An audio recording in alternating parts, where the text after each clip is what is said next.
Shalom, selamat sore, salam sejahtera.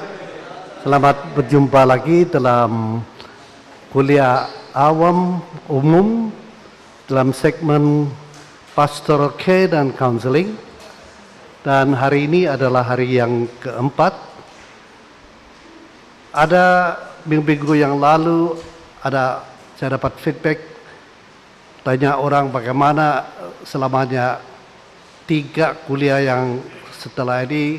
Mereka bilang terlalu teoretikal, tinggi dan sebagainya. Pada mulanya memang kita berhutang kepada para psikologis yang menemukan teori-teori itu. Jadi saya cuma mendedahkan sebagai memberi sedikit tentang apa yang penemuan para pakar atau ahli-ahli teologi. Dan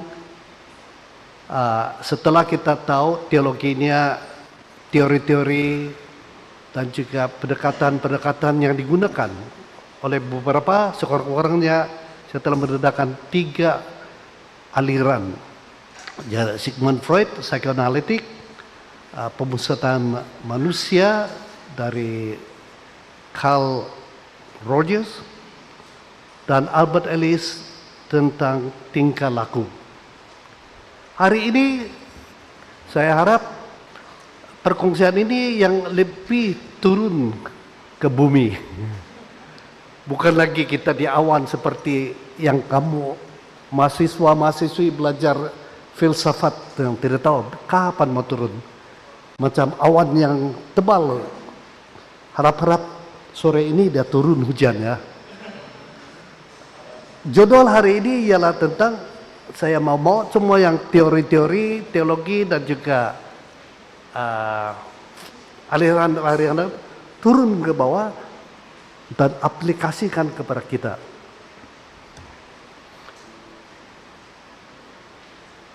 Judul yang saya gunakan hari ini ialah tentang penolong selaku sakramen ataupun helper. Tapi lebih suka kalau ini secara lebih umum, penolong. Kita orang datang minta tolong, ataupun kita boleh gunakan itu kita sebagai pelayan. Kita menjadi pastor caregiver. Kita menjadi saluran atau sarana rahmat Tuhan kepada orang yang memohon. Jadi sebagai umum saya gunakan perkataan penolong selaku sakramen. Apa maksud judul ini? Kalau kita baca dalam dokumen Konsili Vatikan kedua, terutama sekali dari Konstitusi Pastoral tentang Gereja, peringkat 1, perkataan sakramen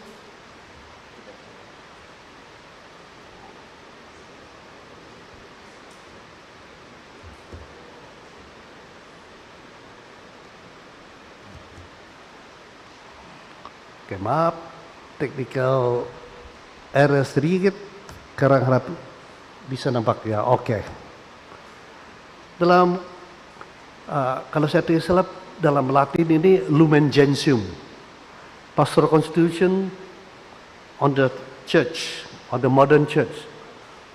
Dalam peringkat pertama telah memberitahu bahwa dia membuka fahaman sakramen itu dalam gereja dengan arti yang lebih luas. Secara tradisional kita cuma biasa dengar, terutama sekali yang mau jadi imam-imam itu sedang belajar 7 sakramen. 3 sakramen inisiasi, yaitu persiapkan orang menjadi Kristen, Katolik, yaitu pembaptisan, penguatan, dan Ekaristi. 2 sakramen penyembuhan, sakramen pengurapan orang sakit, dan sakramen pertobatan, rekonsiliasi. Dan 2 lagi sakramen komitmen menjadi romo atau jadi religious ataupun menjadi ibu bapak kawin. Nah, itu yang secara tradisional kita paham itu sakramen. Tapi dengan Lumen Gentium perenggan pertama, dia telah membuka ide yang lebih luas tentang sakramen. Dia memulakan Kristus itu adalah seperti sakramen yang terutama. Kristus adalah sakramen karena dia menjelma sebagai Tuhan dan mendedahkan dia, yaitu Allah Bapa, yang kita baca dalam Injil Yohanes bab 14 ayat 9, sesiapa melihat aku melihat Bapakku. Sakramen secara tradisional, asas kepercayaan ataupun fahaman kita tentang doktrin sakramen itu ialah yang tidak dapat dilihat didedahkan, yang jauh menjadi dekat. Dari itulah artinya doktrin tentang inkarnasi. Tuhan pada mulanya adalah firman, firman adalah Tuhan. Tuhan menjelma, mengambil daging manusia, inkarnasi, itu asal usul dari bahasa Latin, menjelma. Dan sakramen adalah ide yang sama, serupa, yang tidak kelihatan, didedahkan, apa yang jauh menjadi dekat.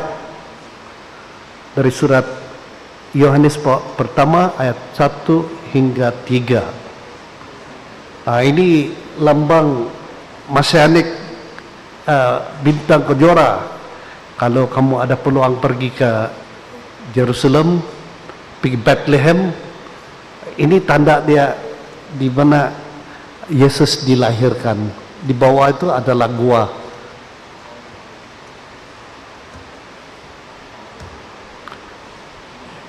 Dan kemudian setelah Yesus memberi kunci kepada Santo Petrus dan juga para rasul, gereja itu mengambil alih sakramental yang ditinggalkan, diwariskan oleh Yesus kepada gereja. Jadi gereja adalah umat Allah. Konsili Vatikan kedua memberi image-image ataupun gambar-gambar Alkatibia yang dominan seperti umat Allah, kawanan domba, tubuh Kristus, mempelai Kristus, ranting-ranting pohon anggur. Gereja merupakan community yang dimiliki Kristus. Dari Bapa, inkarnasi Yesus melantik para rasul, dan gereja itu memiliki ataupun mewarisi bukan saja lambang tetapi tanda-tanda gambar-gambar itu.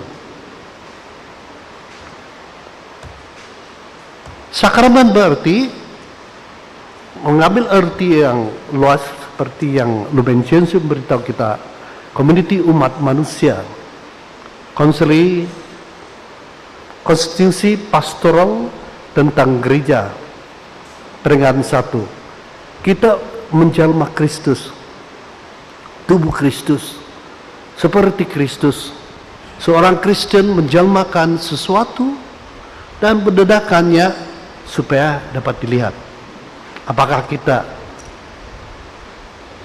mengikut jejak jalan Yesus, hidup Yesus, sehingga apa yang mereka melihat kita menjadi cermin, menjadi lambang itu kepada orang lain. Kalau kita baca setelah Pentecost dari Kisah Para Rasul bab 2, bab 4 dan 5, mengapa begitu banyak orang tertarik? Bukan Santo Petrus pintar, bijaksana mengajar, tetapi Kisah Para Rasul mengatakan 3.000, 5.000 orang minta baptis menjadi Kristen karena mereka melihat Lihat bagaimana mereka mengasihi sesama.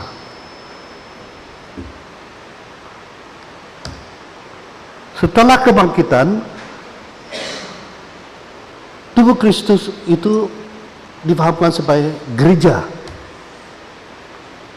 Kristen perdana atau Kristen yang awal membina gereja, tetapi bukanlah ada gereja yang tersedia, tidak membina gereja, tetapi mereka memecah dan membagi roti dalam rumah.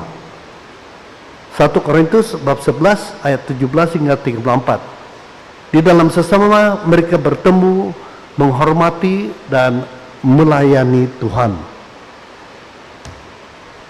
Sakramen yang menurut Lumen Gentium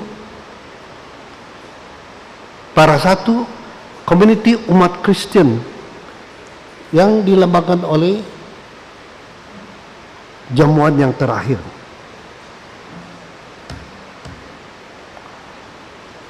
Dari sakramen kita didedahkan banyak tanda-tanda, simbol-simbol, gambar-gambar yang dipanggil sacramental community Kristen. Tahukah bahwa tubuh Anda adalah kediaman Roh Allah? 1 Korintus 6:19. Kamu semua tubuh Kristus, dan setiap orang sebagian dari tubuh itu. 1 Korintus bab 12 ayat 27. Ketahuilah, manakala kamu melakukan perkara itu untuk salah seorang daripada saudaraku, kamu telah melakukannya untukku. Ini dari Matius bab 25 tentang akhirat. Saul, Saul, mengapa engkau menganiaya aku? Kisah para Rasul bab 9 ayat 4. Waktu Saul pergi ke Damsyik untuk mau menangkap orang-orang Kristen. Di situ dia jatuh dari kuda dan mendengar suara ini. Suara itu adalah dari Yesus. Aku itu apa? Apakah hanya Yesus? Yang Yesus maksudkan itu gereja yang Saul aniaya, yaitu umat-umat Kristen yang terutama sekali yang ketua-ketua mau ditangkap oleh dia. Jadi sesiapa yang menyambut kamu, menyambut aku juga. Dan sesiapa yang menyambut aku, menyambut dia yang mengutus aku. Matius 10 ayat 40. Ini adalah beberapa teks dari Alkitab menunjukkan sakramen itu menjadi sakramental sebagai tanda-tanda, sebagai gambar-gambar, ungkapan-ungkapan sakramen, yaitu Yesus, yaitu gereja.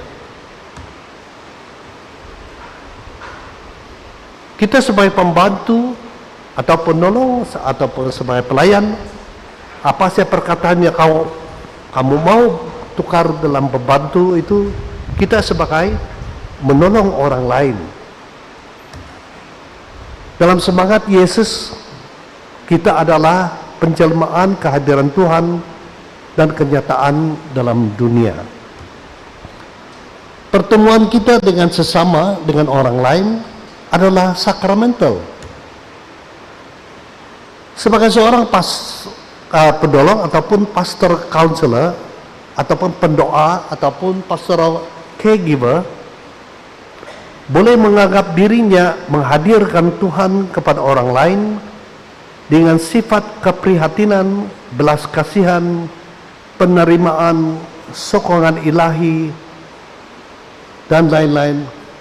Semua ini diperlukan oleh orang, terutama sekali orang yang lapar dan dahaga kasih dan rahmat Tuhan.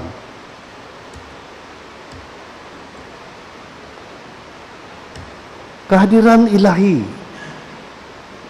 Tuhan itu benar, Tuhan itu hadir di mana-mana, Tuhan itu prihatin, firman-Nya menyembuhkan, jaminannya memberi kekuatan, ketaatannya memberi hidup. Melalui pelayanan antara sesama, kita merasa kasih Tuhan itu benar. Kita dapat penjelasan melalui perkongsian iman. Orang yang tahu perkara ilahi, contohnya anak muda Samuel memohon bantuan Eli untuk mengenal panggilan Tuhan, yang kita ingat cerita dari 1 Samuel bab 3 kali. Anak muda ini Samuel tidak kenal, tidak biasa, karena dia baru saja diutus atau diserah oleh ibunya tinggal di Badala. Dan Eli ini adalah imam yang sudah lama, dan dia biasa dengan tanda-tanda, ungkapan-ungkapan, bisikan roh kepada dia. Maka seorang muda perlu, ataupun orang yang tidak tahu, perlu seorang yang tahu untuk menunjuk jalannya. Maka penolong itu, pelayan doa ataupun caregiver atau pastor counselor adalah seperti Samuel, membantu orang, membawa orang ke Tuhan. Hidup membiara seperti Kamelek, kita naik di gunung, merenung firman Tuhan, dan turun bukit untuk membawa apa yang telah kita renungkan, supaya orang lain juga mau naik gunung itu. Prinsip sakramental. Ini ada beberapa prinsip yang Yesus tunjukkan dalam pelayanan dia. Perkataan Immanuel dari mana pertama kali perkataan digunakan? Yesaya bab 7 ayat 14. Bahwa seorang dara akan mengandung dan melahirkan seorang anak yang diberi nama Immanuel, Tuhan berserta kita. Dan itulah peristiwa yang berlaku, disempurnakan dalam kelahiran Yesus, inkarnasi, Tuhan beserta kita, yang tak kelihatan nampak, tuli dengar, yang jauh dapat disentuh. Yesus menggunakan prinsip-prinsip sakramental dalam pelayanannya. Contoh-contoh adalah seperti menopang tangan atas orang kusta, Markus 1:41, menaruh jari ke dalam telinga orang pekat dan menyembuh orang bisu dengan air ludahnya, Markus 7 ayat 33, menyuruh orang buta mandi di kolam Siloam dan mengobati matanya dengan tanah liat, Injil Yohanes bab 9 ayat 7, menyuruh 10 orang kusta berjumpa dengan imam. Yesus menyembuh dari jarak jauh, Yohanes bab 4:40. Kita ambil sedikit masa untuk melihat video klip ini tentang sakramental yang digunakan oleh Yesus.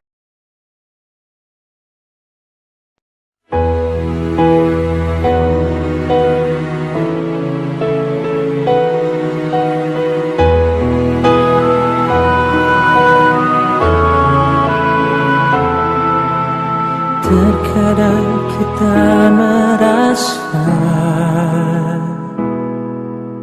tak ada jalan terbuka,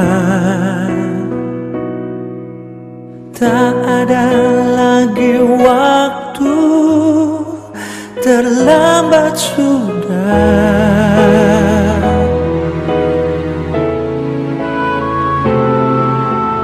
Tuhan tak pernah berdusta, Dia selalu pegang janjinya. Bagi orang percaya, mukjizat nyata.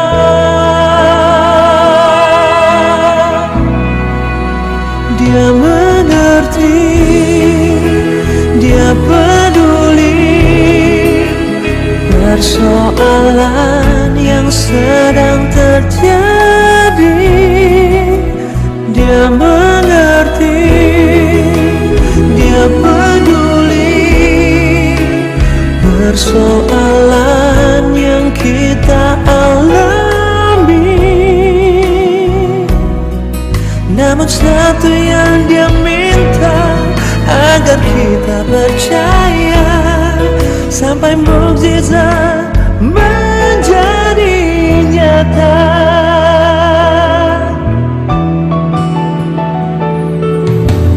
Terkadang kita merasa tak ada jalan terbuka, tak ada lagi waktu, terlambat sudah.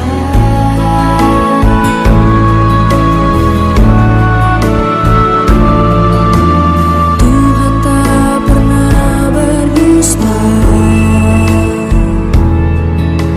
Dia selalu pegang janjinya. Bagi orang percaya, mukjizat nyata.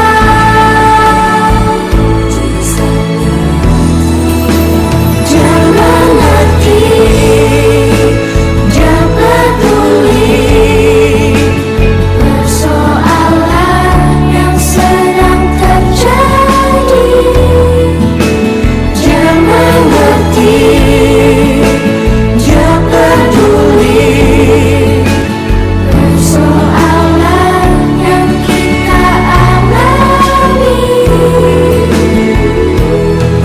Namun satu yang dia minta, agar kita percaya sampai mukjizat menjadi nyata.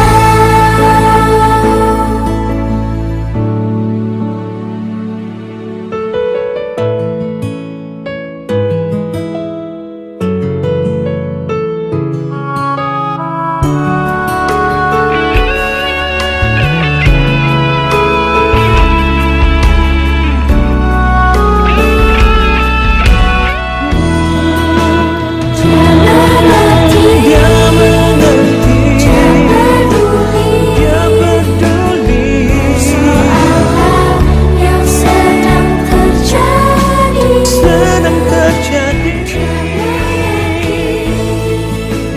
Dia peduli persoalan yang kita alami. Namun satu yang dia minta, agar kita percaya sampai mukjizat menjadi nyata. Tuhan mengerti.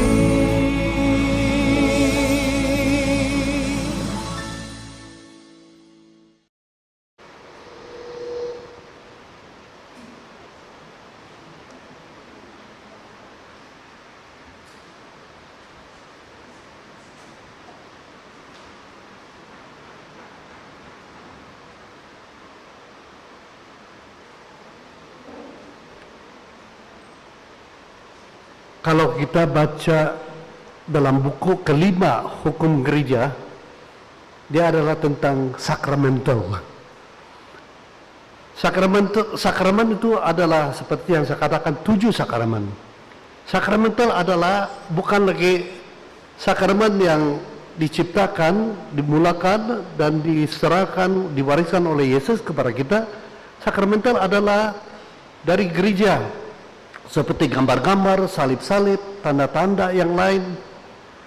Sehingga exorcism itu bukan satu sakramen, dia sekarang adalah satu sakramental. Gereja menggunakan sakramental untuk menyampaikan rahmat. Seperti kalau English bilang, grace works on nature. Maksudnya rahmat Tuhan dapat disalurkan kepada umatnya melalui apa yang sudah tersedia, apa yang sudah diciptakan oleh Tuhan. Contoh-contoh yang sudah kita lihat, gunakan air, gunakan pasir, tanah, gunakan penolong orang lain, iman orang, touch. Tidak ada orang mau sentuh orang yang kena kusta karena takut jangkitannya. Tapi sentuhan Tuhan itu banyak cara. Dan kita seperti yang image yang terdahulu kita dengar bahwa kita ini sebagai gereja adalah tubuh Kristus sebagai satu pohon, kepala itu ada Yesus, kita adalah ranting-rantingnya. Bolehlah kita gunakan family, kita adalah sakramental, kita adalah sumber, sarana, tangan, kaki, mulut, sentuhan Tuhan kepada orang lain sebagai penolong.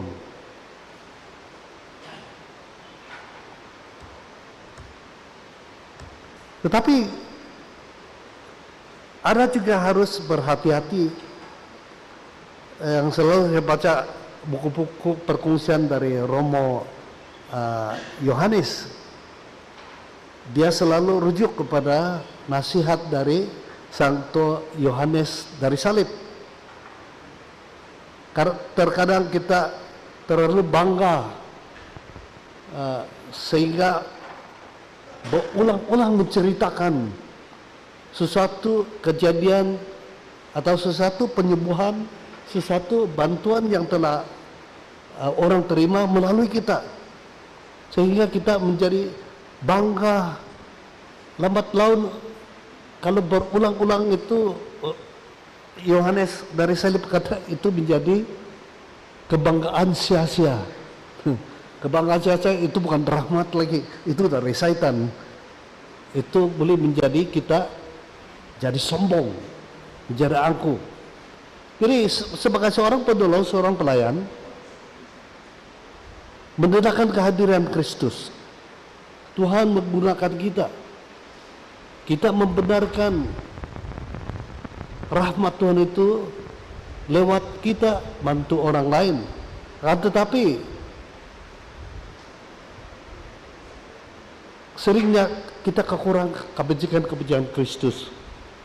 Seperti kita tengok klip belas kasih yang begitu tinggi, prihatinnya, mau menolong, tidak kira lelah, terbeban atau tidak. Kebajikan-kebajikan itu ternyata dalam Yesus. Kalau ada kebajikan yang berdasarkan pada Yesus, mujizat itu berlaku. Tapi kadang-kadang kita menjadi bangga, kita pikir tuh nilai-nilai kebajikan semangat itu dari kita. Nah, ini bahaya karena saya pernah melihat berpuluh tahun pengalaman melihat apabila karismatik mulai masuk di gereja kita, ada imam-imam yang sungguh terlibat dalam movement ini, pergerakan pembaharuan ini, sehingga mereka berani mencabar tanpa dia dapat izin dari uskup, mencabar syaitan dan sebagainya. Saya nampak ada beberapa yang saya tahu di negara saya itu hilang panggilan mereka, sia-sia karena terperangkap dalam kebanggaan sia-sia. Itu perlu kita hati-hati kalau kita menjadi pelayan. Kita sebagai penolong juga untuk membawa firman Tuhan Akan tetapi harus tahu membezakan kata-kata firman Tuhan dengan kata-kata kisah sendiri. Ada juga saya pernah dengar orang berceramah, bukan pula sentuh rujuk pasal Yesus. Kebanyakannya ada tentang dirinya sendiri. Dia mungkin dapat melakukan sesuatu yang luar biasa, tetapi harus sadar, jangan sampai menjadi angku atau bangga sia-sia dengan karunia itu. Mungkin tidak, tetapi si jahat, si penipu, si syaitan, si iblis, si bilis, dia tuh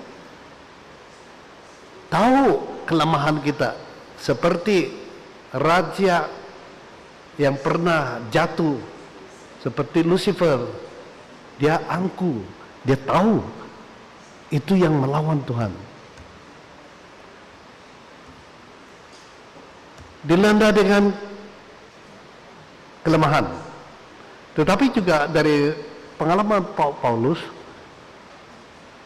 kami yang memiliki harta rohani ini seperti bekas yang dibuat dari tanah. Dengan demikian, nyatalah bahwa kekuasaan tertinggi dimiliki oleh Allah, bukan kami. Ini yang dia disambung dari 2 Korintus, suratnya kedua ke umat di Korintus, bab 12 ayat 7 hingga 9. Tetapi supaya aku tidak terlalu sombong karena penglihatan-penglihatan yang luar biasa itu, aku diberi sejenis penyakit yang sangat menyakitkan. Penyakit itu alat iblis untuk memukul aku supaya aku tidak terlalu sombong. 3 kali aku berdoa kepada Tuhan supaya menghilangkan penyakit itu. Tetapi Tuhan menjawab, aku mengasihi kamu dan hal itu sudah cukup bagimu. Karena kuasaku sudah cukup bagimu. Karena kuasaku nyata sekali pada masa kamu lemah. Oleh itu, aku lebih suka membanggakan kelemahanku supaya merasakan kuasa Kristus yang melindungi aku. Dan Paulus gunakan contoh ini sebagai bejana. Kalau kita dibuat dari tanah liat saja, tidak berguna kalau tidak ada api yang membakar menjadi keras. Dan api itu adalah kasih Tuhan.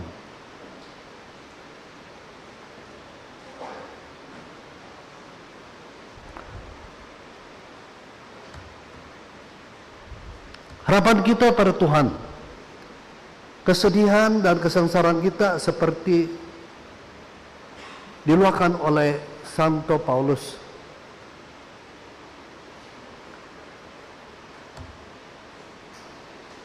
Kami seringkali dianiayai, tetapi kami tidak menyalah kalah. Banyak orang memusuhi kami, tetapi Allah tidak pernah meninggalkan kami. Ini perkongsian menunjukkan berapa kentalnya, tagarnya iman Paulus.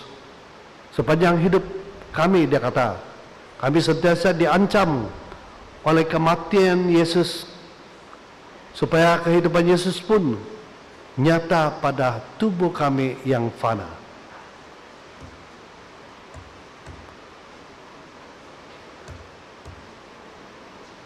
Yesus pernah gunakan perumpamaan, kalau biji sesawi tidak jatuh dan mati, dia tidak akan tumbuh. Ini berarti kalau kita tidak ada pengorbanan, kalau kita tidak matikan kesombongan ataupun keangkuhan kita, kita tidak dapat menghasilkan apa-apa. Jadi seperti misteri Paskah, Paschal mystery, yaitu kesengsaraan, kematian, dan kebangkitan Kristus.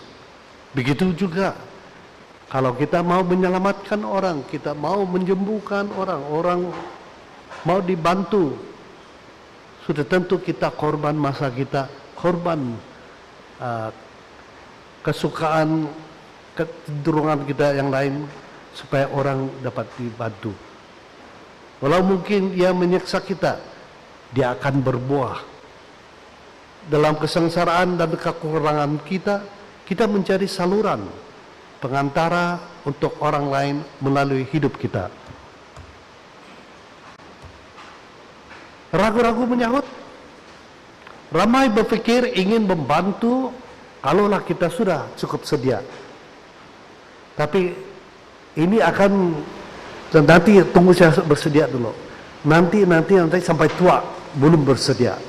Sepanjang umur tidak bersedia. Yang akan mengambil sepanjang hayat hidup kita untuk bersedia. Dan akhirnya pun kita tidak bersedia.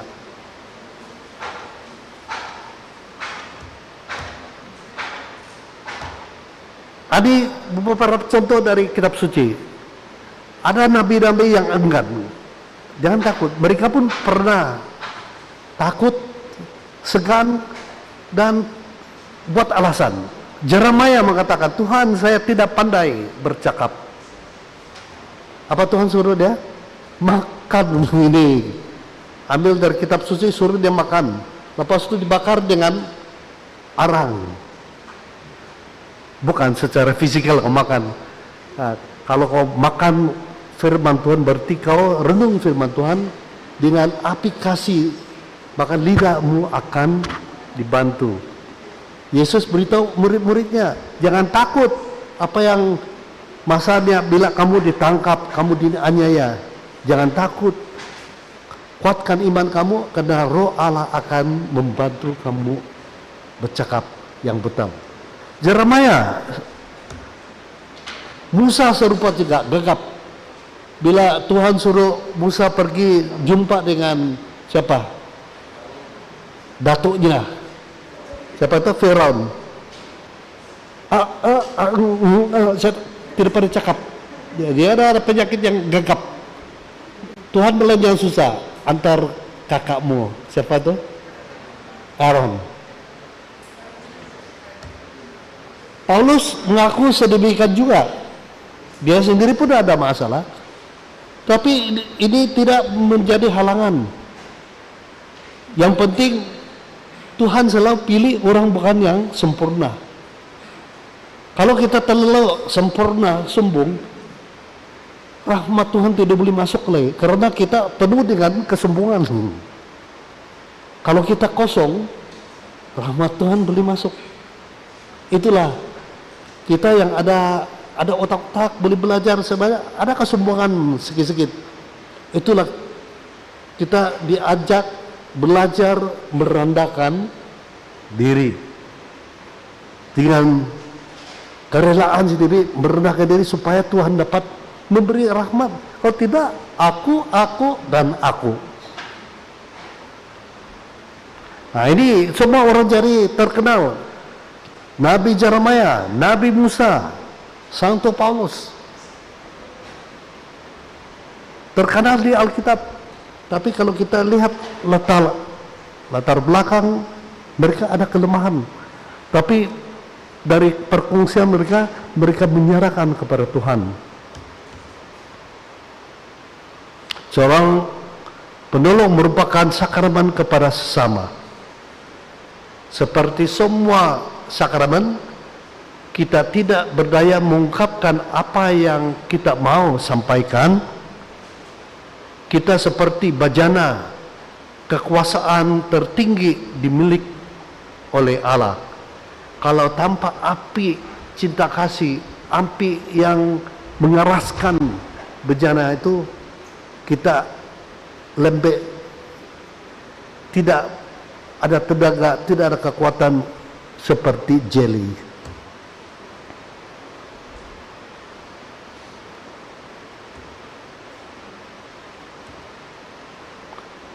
Jadi saudara-saudari,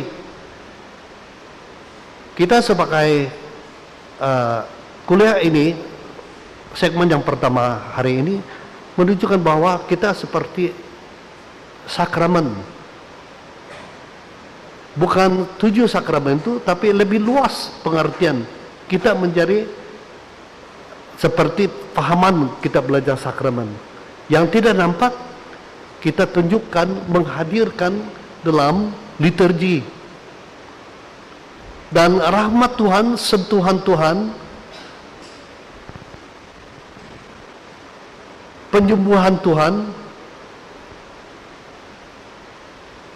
kata-kata yang menghiburkan orang, itu adalah sakramen.